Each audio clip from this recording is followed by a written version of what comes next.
कारिका कक्षा 43।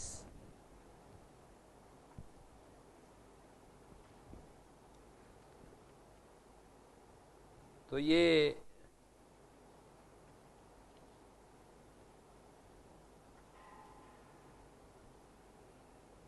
दैवादि प्रभेदा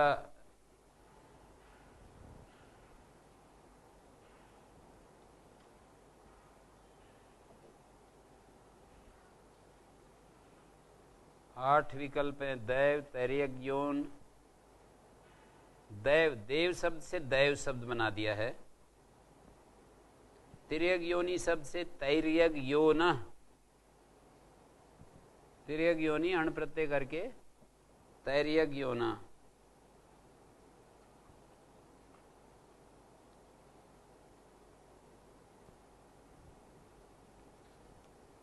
पीछे 52वें सूत्र में एक लिंग सर्ग और एक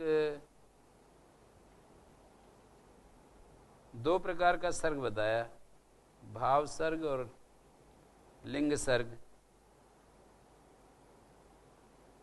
साथ साथ चलते हैं, ये भी बताया। भाव माने प्रत्यय सर्ग और लिंग माने तान्मात्रिक सर्ग। प्रत्यय सर्ग और तान्मात्रिक सर्ग ये दोनों साथ साथ चलते हैं। भाव सर्ग प्रत्यय सर्ग है, प्रत्यय सर्ग, और तान्मात्रिक सर्ग लिंग सर्ग,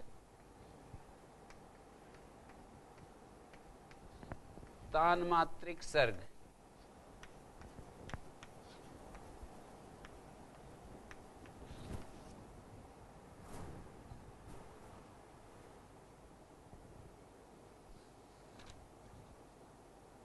तो क्या दो प्रकार का ही सर्ग है, और भी हैं? तो इन्होंने ये दिखाया भौतिक सर्ग होता है अष्ट विकल्पों, जिसमें 8 प्रकार की देव सृष्टि है, 5 प्रकार की तिर्यक योनियां हैं, 1 प्रकार की मनुष्य सृष्टि है। ये भौतिक सर्ग हो गया। भूतमया सर्गा चतुर्दश विध, ये तृतीय सर्ग हो गया। एक प्रत्यय सर्ग, एक ये तान्मात्रिक सर्ग, जो हमारा अंतःकरण है, कर्ण वर्ग है, वो इसमें आ गया, और लिंग सर्ग तान्मात्रिक सर्ग आ गया। और तीसरा भूत सर्ग, चतुर्दश प्रकार का।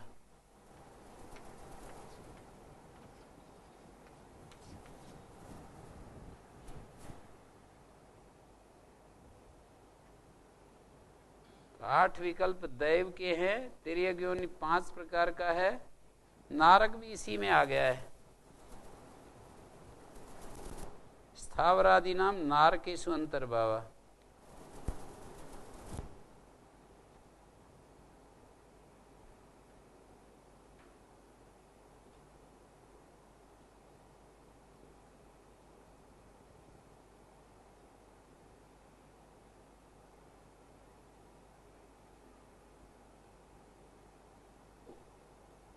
और ये ओम गुरुजी। हाँ जी गुरुजी, तिर्यक योनि के परिभाषा जितना हमको पता है, उसमें स्थावर को वो कैसे मिला दिया? स्थावर योनि को तिर्यक योनि में जो गिनाया, स्थावर योनि और तिर्यक योनि तो अलग अलग है। पशु, गाय, पशु आदि, मृग, जंगली चौपाए आदि, और पक्षी पंखों वाले, और सरीसृप चरण रहित या अल्प चरण वाले सर्प आदि, और स्थावर जो प्रत्यक्ष चेष्टा रहित है, वृक्ष आदि, ये हो गए। और स्थावर आदि नाम कहीं कहीं ऐसा मैंने देखने के लिए मिला कि नारक में ही, स्थावर आदि का भी नारक में ही अंतर्भाव कर लेंगे, एक नारक योनि भी मानते हैं। ये भूत सृष्टि एक नारक सृष्टि भी मानते हैं। ये जो इनके शरीर होते हैं, इनके शरीरधारी है, ये भूत सर्ग जो है, जो चतुर्दश प्रकार के जो दिखाए, ये शरीरधारी है सब। तान्मात्रिक सर्ग, भाव सर्ग और भूत सर्ग। ऊर्ध्वम सत्व विशाला तमो विशाला मूलतः सर्ग। ये जो है देव सर्ग में सत्व गुण की अधिकता है और तमो विशाला मूलतः सर्ग, मूल में माने निम्न सर्ग। तीर की योनि सर्ग में तमोगुण अधिक है। तमो विशाल मूलतः सर्ग, तमो विशाल मूलतः सर्ग। मध्य रजो विशाल ब्रह्मादि स्तंभ पर्यंत।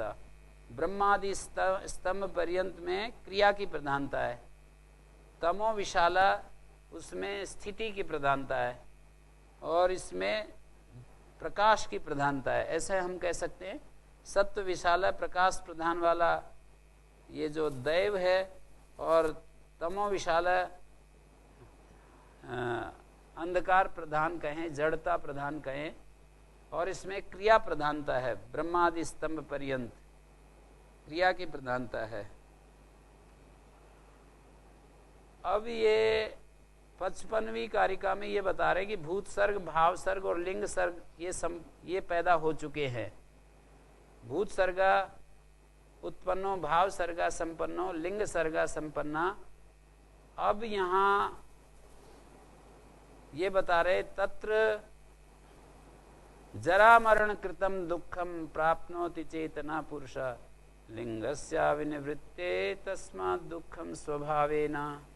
तत्र जरा मरण कृतम दुखम प्राप्नोति चेतना पुरुष लिंगस्या विनिवृत्ते तस्मात् दुखम स्वभावेन। जरा मरण कृत जो दुख है वो चेतन पुरुष प्राप्त करता रहता है। ये सर्ग प्राधानिक प्रधान प्रकृति जन्य है, तो प्रधान का कार्य समाप्त हुआ। यहाँ पर तत्र जरा मरण कृतम दुखम, जरा मरण से जो दुख होता है चेतन प्राप्त करता रहता है। लिंगस्य अविनिवृत्ते, जब तक लिंग की निवृत्ति नहीं हो जाती है, ये जो तान्मात्रिक और जो ये है, इसकी जब तक निवृत्ति नहीं हो जाती तब तक ये प्रक्रिया चलती रहती है। तस्मात् दुखम स्वभावेन, इसलिए ये स्वाभाविक रूप से दुख होता रहता है। तीनों लोगों में ही, दैव सर्ग में भी, दैव सर्ग में तो बहुत सारा दुख, कहीं दुख होता नहीं है ऐसा लगता है। तस्मात् दुखम स्वभावेन, इसलिए तस्मात् दुखम स्वभावेन, तीनों सर्गों में जो ये चेतन है दुख से युक्त रहता है, स्वभावतः दुख से युक्त रहता है।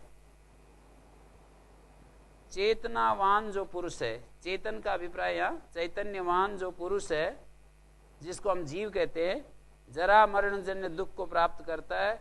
और जब ज्ञान के द्वारा लिंग शरीर की निवृत्ति ना हो जाए तब तक संक्षेप में तीनों सर्गों में पुरुष दुख को प्राप्त करता रहता है। तस्मात् दुखम स्वभावेन, कब तक ये श्रृंखला चलती है? लिंगस्य अविनिवृत्ते है, लिंग की निवृत्ति होने तक। अविनिवृत्ते पाठ, लिंगस्य निवृत्ते,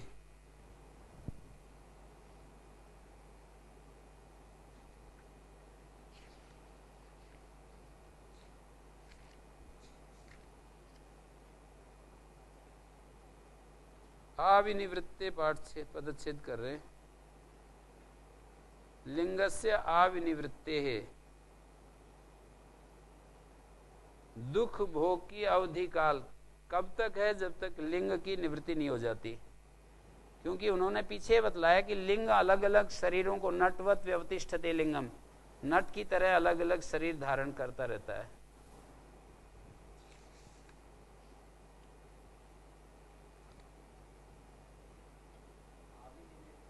आ तक होता है, आ मानी तक, जब तक लिंग की निवृत्ति नहीं हो जाती तब तक ये दुख की प्रक्रिया चलती रहती है।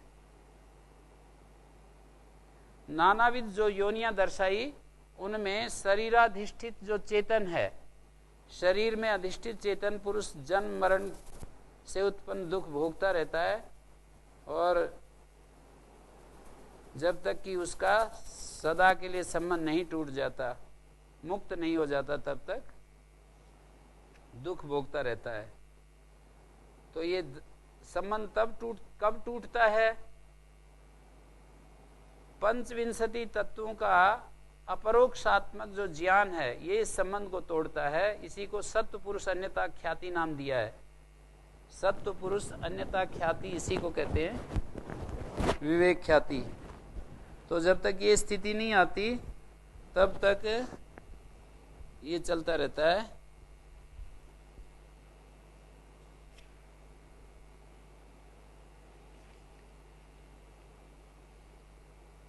प्रकृति ये जो सृजन करती है, इसका सृजन या सर्जन करती है प्रकृति, इसका क्या क्या प्रयोजन है? तो अगली कारिका में बता रहे, इत्येष प्रकृति कृतो महदादि विशेष भूत पर्यंत प्रकृति पुरुष में मोक्षार्थम स्वार्थैव परार्थ आरंभ इति प्रकृति कृतः, प्रकृति के द्वारा किया गया महदादि विशेष भूत पर्यंत, महदादि से लेकर विशेष भूत पर्यंत जो सर्ग है, वो प्रतिपुरुष विमोक्षार्थम, प्रत्येक पुरुष के मोक्ष के लिए ये सतत प्रवर्तमान है। ये विशेष भूत पर्यंत जो महदादि से लेकर जो 23 तत्व है, स्वार्थैव परार्थ आरंभ, प्रत्येक पुरुष के मोक्ष प्रदान करने के लिए स्वार्थैव परार्थ आरंभ, जैसे कि इसका अपना ही काम हो ऐसा लगी हुई है ये प्रकृति। परार्थ आरंभ है तो परार्थ, पर ये ऐसी तन्मयता से लगी हुई है जैसे कि इसका अपना ही काम हो। स्वार्थैव परार्थ आरंभ, जैसे कि कोई अपने स्वार्थ को छोड़कर मित्र कार्यों को करता है, अपने स्वार्थ का त्याग करके मित्र के कार्यों को करता है। ऐसे प्रधान भी, ये जो प्रधान है प्रकृति है, वो प्रधान प्रकृति पुरुष के उपकार के लिए लगी रहती है। स्वार्थैव परार्थ आरंभ, स्वार्थ की भांति लगी रहती है, जैसे अपना ही काम है इसका, ऐसा है परार्थ पुरुष के प्रयोजन के लिए, पर ऐसा समझती रहती है प्रकृति कि मेरा ही काम है। प्रकृति से महत बुद्धि, महत से अहंकार, अहंकार से एकादश इंद्रियां, पंच तन्मात्र, तन्मात्र, व्यवहार में आने वाले घट पट आदि स्वतंत्र पदार्थ, ये सब जो है, ये सब योनियों में पुरुष जो है ना, देव योनि, मनुष्य योनि, तिर्यक योनि, दुखों से सार्वकालिक और अनैकांतिक, जो पहली वाली कारिका में जो बात कही थी, तत्वों की जो एक तत्व ज्ञान दृष्टि है, तत्व दृष्टि, वो जब प्राप्त हो जाती है तो वो मुक्त हो जाता है। प्रकृति कृता, प्रकृति के द्वारा किया गया है ये सर्ग, महदादि विशेष भूत पर्यंत, स्वार्थे इव परार्थे आरंभ, स्वार्थ इव परार्थ, स्वार्थे इव सप्तमी का एक वचन माने, स्वार्थे इव परार्थे आरंभ, इसका जो आरंभ है प्रकृति का, वो प्रतिपुरुष विमोक्ष के लिए स्वार्थे इव परार्थे, अपने प्रयोजन की भांति प्रत्येक मनुष्य को मोक्ष दिलाने के लिए दूसरे के प्रयोजनार्थ आरंभ किया गया है। ओम। हाँ जी गुरु जी, ये सांख्य दृष्टि में तो जो दुख होता है वो बुद्धि में मानते हैं जी, और आत्मा को, चेतन तत्व को अलग मानते हैं जी। तो इसमें जो 55वीं कारिका में इन्होंने कहा है कि तत्र जरा मरण कृतम दुखम प्राप्नोति चेतनाः पुरुषः, तो ये किस दृष्टि से कह रहे हैं? चिदवसानो भोगा ही मानते हैं ना, जो चेतन है वो बुद्धि को चेतन जैसा बना देते हैं और वो बुद्धि में उपलब्ध होता है। वो इस दृष्टि से कहा है, चेतन जो है बुद्धि के साथ तादात्म्य में है ना, तदाकार वृत्ति सारूप स्थिति में है। तो चेतन के बिना पुरुषा प्रकृतिस्थो ही भुंगते प्रकृति जान गुणान, गीता में जैसे पुरुष जो है प्रकृति में स्थित होकर के प्रकृति जान गुणान भुंगते, अर्थात चेतन, अनुभूति तो चेतन को ही हो सकती है, अनुभूति चेतन को ही हो सकती है ना, जड़ को अनुभूति कैसे होगी? बुद्धि जो प्रकाश्य है उसको अनुभूति कैसे होगी? तो अनुभूति ऐसे होती है कि चेतन ने बुद्धि को चेतन जैसा बना दिया, और चेतन जैसा बना दिया तो चेतन का धर्म से युक्त हो रही है बुद्धि, और बुद्धि में इसलिए चेतनत्व आया हुआ है, और उसके कारण से उसको सुख दुख भोग होता है।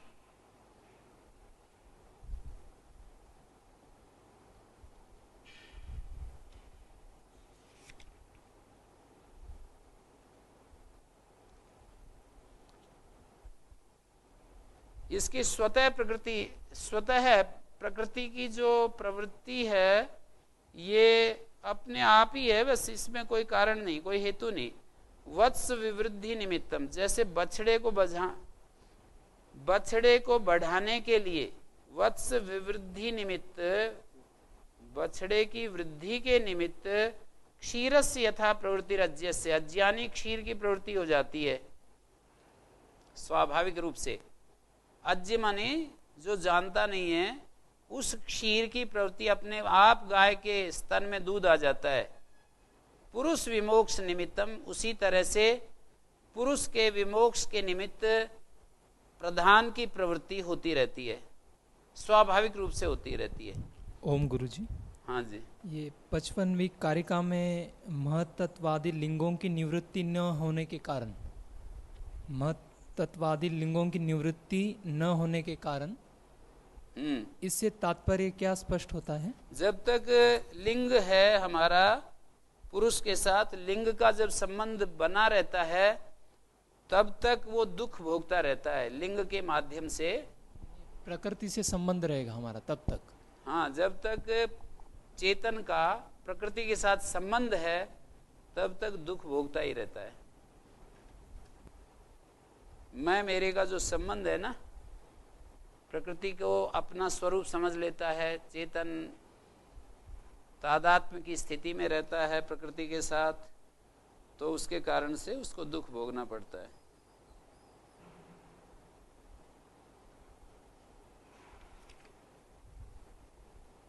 वत्स विवृद्धि निमित्तम, बछड़े को बढ़ाने के निमित्त क्षीर की, अज्ञस्य क्षीर से ऐसा अन्वय होगा, अज्ञानी क्षीर की प्रवृत्ति स्वाभाविक रूप से होती रहती है। ऐसे पुरुष के विमोक्ष निमित्त, पुरुष का विमोक्ष करने के लिए प्रधान की प्रवृत्ति होती रहती है, प्रधान की स्वाभाविक प्रवृत्ति होती रहती है। प्रधान मानी प्रकृति की स्वाभाविक रूप से प्रवृत्ति होती रहती है।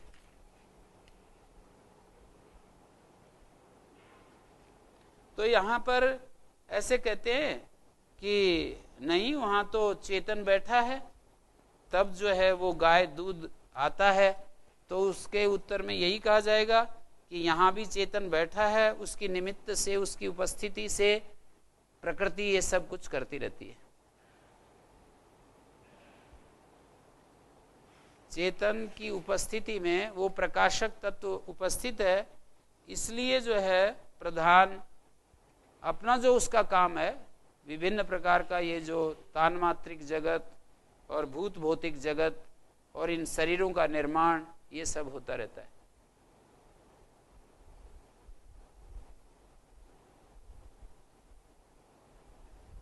औत्सुक्य विनिवृत्त्यर्थम यथा क्रियासु प्रवर्तते लोका पुरुषस्य विमोक्षार्थम प्रवर्ते तद्वत अव्यक्तम। जिस प्रकार व्यक्ति अपनी इच्छा पूर्ति के लिए तत्संबंधित क्रियाओं में प्रवृत्त होता है, औत्सुक्य निवृत्ति के लिए, जैसे उत्सुकता निवृत्ति के लिए आदमी, बहुत सारे काम उत्सुकता निवृत्ति के लिए होते रहते हैं ना। मतलब उत्सुकता किसी को नहीं है तो जैसे चलते चलते कोई बाजीगर खेल दिखा रहा है, कोई चारों तरफ कुछ लोग इकट्ठे हो रहे हैं, कुछ हो रहा है तो एकदम से देखना चाहता है ना। तो ये उत्सुकता की निवृत्ति के लिए, गृहस्थ आश्रम में उत्सुकता की निवृत्ति के लिए जाते हैं कि इसमें क्या होता है। उत्सुकता की निवृत्ति के लिए जैसे लोग संसार क्रियाओं में प्रवृत्त होता है, वो योगेश्वर वाली गृहस्थ आश्रम की स्थिति अलग है। वह एक सामान्य उदाहरण दे रहा हूँ, जैसा कि दुनिया में सामान्य अज्ञान की स्थिति में चलता है उसकी बात कर रहा हूँ। औत्सुक्य विनिवृत्ति के लिए जैसे क्रियासु प्रवर्तते लोका पुरुषस्य विमोक्षार्थम, पुरुष का विमोक्ष करने के लिए यह अव्यक्त प्रवृत्त हो रहा है। व्यक्ति अपनी इच्छा की पूर्ति के लिए क्रियाओं में प्रवृत्त होता है उत्सुकता हटाने के लिए। उसी प्रकार ये जो मूल प्रकृति प्रधान अव्यक्त जिसको कहते हैं, पुरुष को मोक्ष देने के लिए, माने भोग के बाद मोक्ष देने के लिए, भोग जुड़ा हुआ है। मोक्ष तो अंतिम चीज है, उससे पहले भोग मिलता रहता है, और भोग में दुख दर्शन करता है तब वो अगली चीज शुरू हो जाती है। भोग में जब दुख दर्शन करता है तो वो भोग से हटना चाहता है और मोक्ष की तरफ बढ़ता है। और भोग वासना का जब पूरा अंत हो जाता है, या उधर कहें कि जिज्ञासा जब तीव्रतम हो जाती है और जिज्ञासा की अग्नि भोग को खा जाती है, तो उस अवस्था में ये मुक्त हो जाता है। तो पुरुषस्य विमोक्षार्थम प्रवर्ते तद् अव्यक्तम, पुरुष का विमोक्ष करने के लिए ये अव्यक्त जो है भोग के बाद मोक्ष प्रदान करने के लिए महदादि रूप से परिणत होती रहती है, महदादि के रूप में परिवर्तित होती रहती है।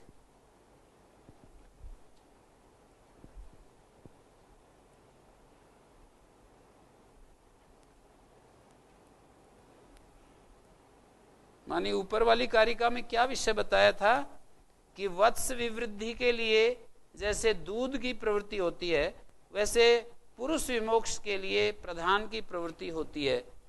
तो ये इसमें प्रवृत्ति के मूल में क्या कारण है, तो इन्होंने यही बताया कि जैसे इच्छा पूर्ति के लिए लोक की प्रवृत्ति है, ऐसे पुरुष की जो मांग है उसको पूर्ण करने के लिए अव्यक्त की प्रवृत्ति है।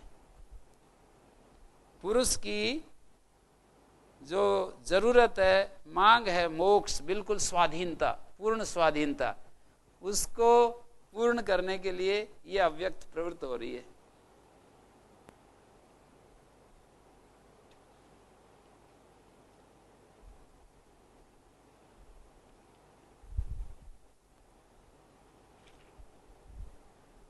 और का रंगस्य दर्शयित्वा निवर्तते नर्तके यथा नृत्यात् पुरुषस्य तथा आत्मानं प्रकाश्य विनिवर्तते प्रकृति। ये जो प्रकृति है ना, रंग भूमि पर जैसे कोई नर्तकी अपने संपूर्ण नृत्य को दिखाकर हट जाती है, नर्तकी यथा नृत्यात् रंगस्य, नर्तकी रंगस्य दर्शयित्वा निवर्तते।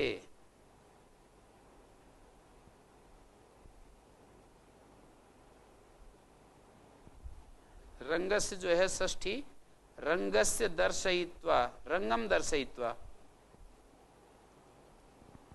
ये जो नर्तकी है नृत्य कार्य से रंगम दर्शयित्वा रंगस्य आत्मानं दर्शयित्वा नृत्यात् निवर्तते तथा प्रकृति पुरुषस्य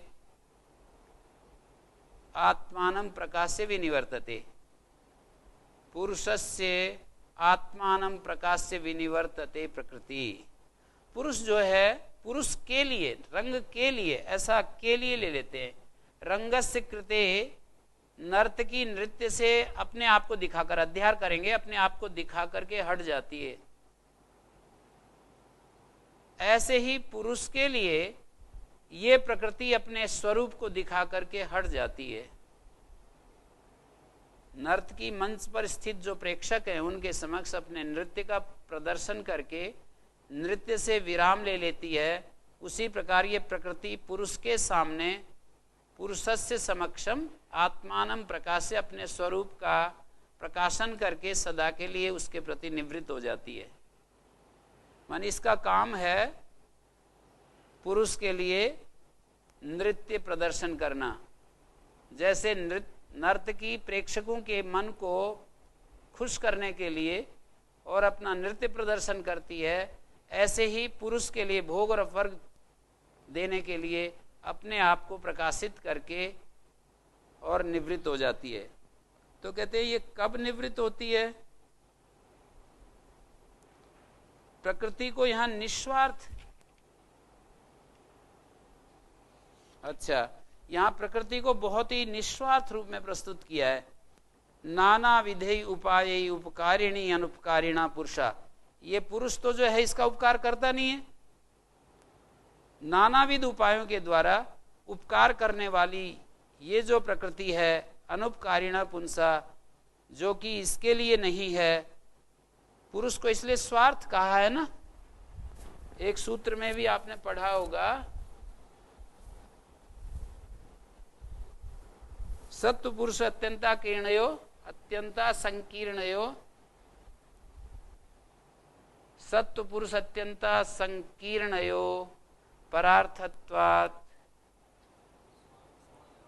स्वार्थ संयमात् पुरुष ज्ञानम, नहीं, परार्थत्वात् भोग प्रत्याविशेषो भोग, प्रत्याविशेषो भोग स्वार्थ संयमात्। तो व्यास भाष्य में दूसरी जगह भी एक जगह आया, बुद्धि परार्था स्वार्थ पुरुष, बुद्धि परार्था स्वार्थ पुरुष।